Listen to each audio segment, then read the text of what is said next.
ভিকটিমের বড় ভাই মোহাম্মদ তৌহিদুল ইসলাম তাপস বাদী হয়ে চকবাজার মডেল থানায় একটি মামলা দায়ের করেন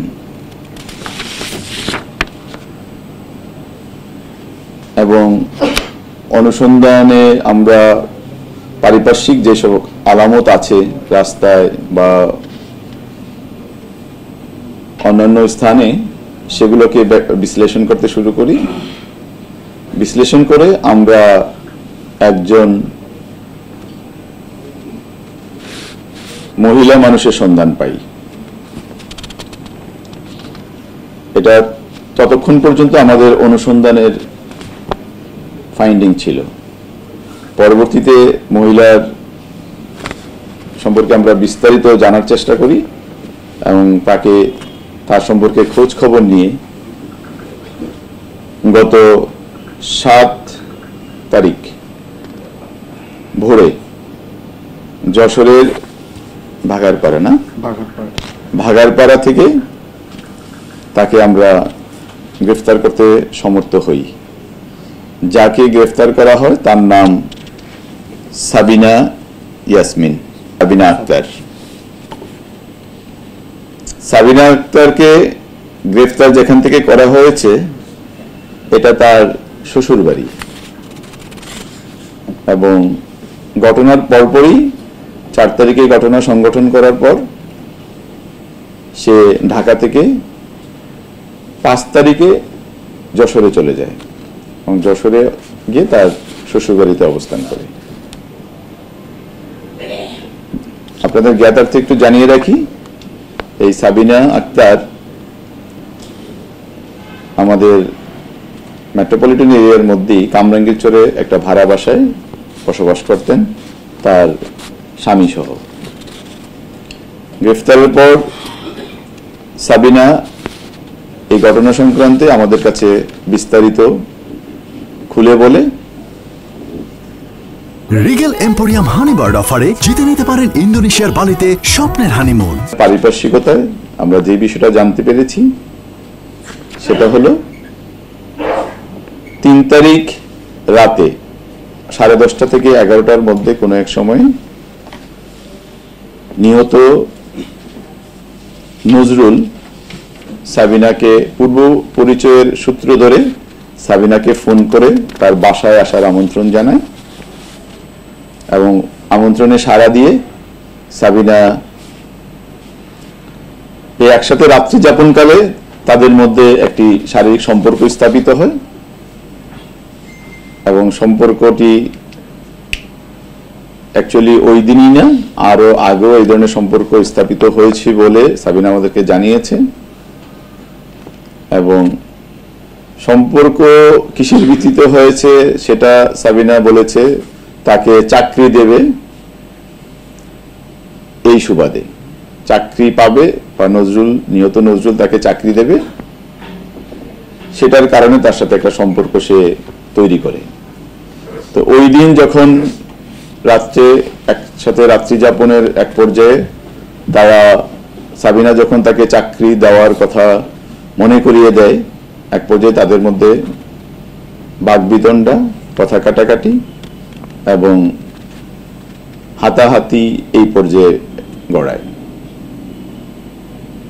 তো ক্ষিপ্ত সাবিনা এক পর্যায়ে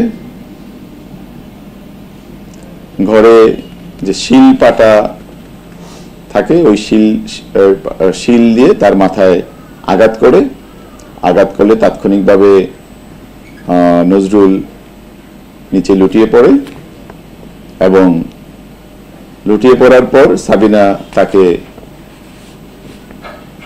ক্রমাগতভাবে মাথায় আঘাত করে এক পর্যায়ে নিস্তেজ হয়ে গেলে সে তাকে তার পরিহিত যে লুঙ্গি সেই লুঙ্গি দিয়ে মুখ বেঁধে ফেলে এবং গামছা দিয়ে তার হাত পাও একসাথে বেঁধে দেয় এবং পরবর্তীতে সাবিনা তার প্রতি যে আক্রোশ ছিল সেই আক্রোশের কারণে বাসায় ব্যবহৃত একটি ছুরি দ্বারা তার প্রজনন নজরুলের প্রজনন অঙ্গটি বিচ্ছিন্ন করে ফেলে শরীর থেকে। বিচ্ছিন্ন করে সে ওই রাতেই ওখান থেকে অনুমান 5টা 5:30টার দিকে সকালবেলা সেই বাসা থেকে বের হয়ে সে তার যে ভাড়া বাসা কামলিংকোট ছেড়ে ওখানে চলে যায়। চলে যাওয়ার পর ওই দিনই আবার 5 তারিখে ওই দিন ওখানে ছিলেন, অবস্থান করেন। 5 তারিখে সে তার স্বামী সহ যশোরে তার স্বামীর বাড়িতে চলে যায়। সাবিনাকে প্রাথমিকভাবে জিজ্ঞাসাবাদে এই তথ্যগুলো আমরা পেয়েছি এবং তাকে অধিকতর জিজ্ঞাসাবাদ করার জন্য আমরা এই মামলা সূত্র ধরে তাকে আমাদের হেফাজতে এনে আরো তথ্য সংগ্রহ এবং তার সাথে সে একাই সংগঠিত করেছে কিংবা আরো কেউ এই ঘটনার সাথে সংশ্লিষ্ট কিনা আমরা সেটা যাচাই বাছাই করার প্রচেষ্টায় আছি আমাদের পক্ষ থেকে। আর এই ঘটনার টোটাল কিছু আলামত আমরা প্রথম দিন আমরা চাকু এবং ওই ফুলদানি, ভাঙ্গা ফুলদানি আমরা জব্দ করেছিলাম। পরবর্তীতে আমরা যখন পারিপার্শ্বিক যে ডিজিটাল এভিডেন্স গুলো আছে আশেপাশে সেগুলো বিশ্লেষণ করে একজন মহিলার সন্ধান পেয়েছিলাম। তার পরিহিত যে সকল কাপড় চোপড় এবং বোরখা এগুলো ছিল ওগুলো আমরা আলামত হিসেবে জব্দ করার চেষ্টা করি এবং তার তথ্য এবং শনাক্ত মতে আমরা তার কামরাঙ্গীরচরের বাসা থেকে ওই বোরখাটি জব্দ করি এবং ওই বাসার যে ব্যবহৃত যে শিল দ্বারা আঘাত করা হয়েছিল সেই শিলটিও জব্দ করা হয়েছে। একই সাথে আরেকটা বিষয় আপনাদেরকে একটু জানিয়ে রাখি, সাবিনা যখন নজরুলকে হত্যা করে বাসা থেকে যখন চলে যায় তখন নজরুলের ব্যবহৃত 2টি মোবাইল ফোন সাথে নিয়ে গিয়েছিল। সেই মোবাইল ফোন দুটো জব্দ করা হয়েছে। আমাদের পক্ষ থেকে ঘটনা সংক্রান্তে এখন পর্যন্ত এতটুকু। আপনাদের যদি কিছু থাকে। না, এরকম টাকা পয়সা স্বর্ণালংকার নিয়েছে এরকম দাবিও তারা করেনি এবং আমরা এরকম কোনো কিছু দাবি যেহেতু ওঠেনি আমরা। সাবিনার স্বামী ওর নাম রাকিব, ও গাড়ি ট্রাক সবজি ট্রাক বিভিন্ন এই ধরনের ছোট পিকআপ এগুলো সে এই ট্রাকে কাজ করে। ট্রাকের মালামাল ওঠানামা বা লোড আনলোড বা ট্রাকে এক জায়গা থেকে আরেক জায়গায় মালামাল নিয়ে যাওয়া এই ধরনের কাজ সে করে আর কি।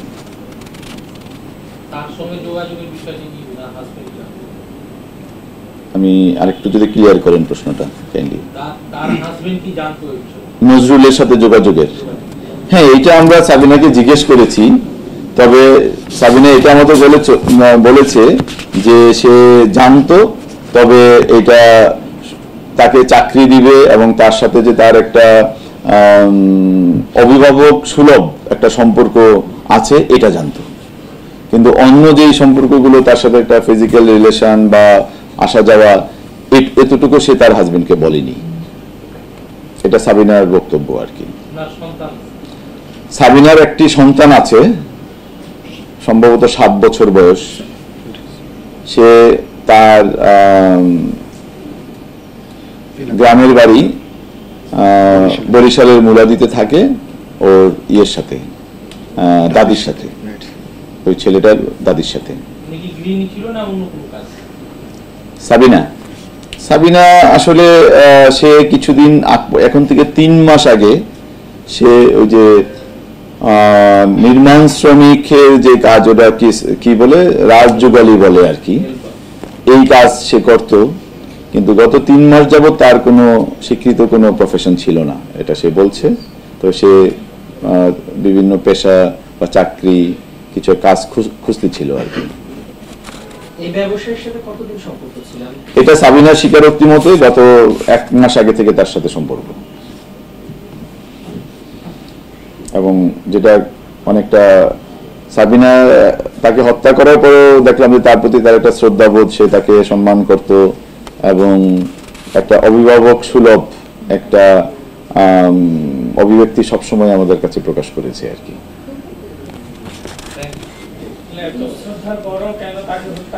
এটা আমরা একটু খতিয়ে দেখছি, আপাতত তার কাছ থেকে যতগুলো পেয়েছি আপনাদেরকে উপস্থাপন করলাম। যদি অধিকতর কিছু আমরা পাই, এই হত্যার রহস্যটা আমরা একেবারে এখানে ছেড়ে দিতে চাই না, আমরা আরেকটু খতিয়ে দেখতে চাই আসলে এটার ভিতরে আরো কোনো কিছু আছে কিনা।